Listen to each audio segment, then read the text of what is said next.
விழி கரைஞ்சு வெள்ளை வெளி வந்துருச்சான். தன்னுடைய மகனை காணாண்டு அழுது. காலங்கள் ஓடுது. அப்போ அல்லாஹ் கேட்குறான் யாக்கூப் அலைஹிஸ்ஸலாத்தை பார்த்து, யாக்கூபே உங்கள் மகனை நான் திருப்பி கொடுக்க மாட்டேன்னு நினச்சிட்டிங்களா? இப்படி அழுதுறதுக்கு காரணம் என்ன?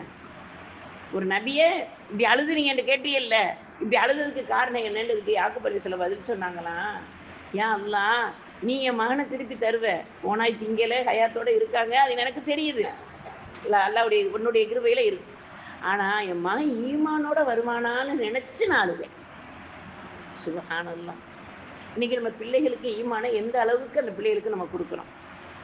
அந்த பிள்ளைகளுக்கு தூங்க குட்டி குட்டி பிள்ளைங்களுக்கு உட்கார வச்சு களிமாவை சொல்லி கொடுத்து அது மழலை மொழியில் சொல்ல வச்சு கேட்க வச்சு நம்ம தூக்கத்துக்கு செலுத்தக்கூடிய தாய்மார்களாக எத்தனை பேர் இருக்கோம், அத்தமாரா மூமாமார்கள் மாதிரி எத்தனை பேர் வாழ்ந்துக்கிட்டு இருக்கோம்.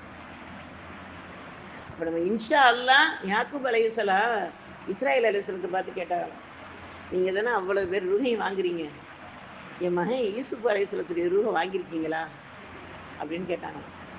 அப்போ இவங்க சொன்னாங்களா, இஸ்ராயேல் அலைஹிஸ்ஸலாம் சொன்னாங்க, இல்லையா நான் வாங்கலை இன்னும்.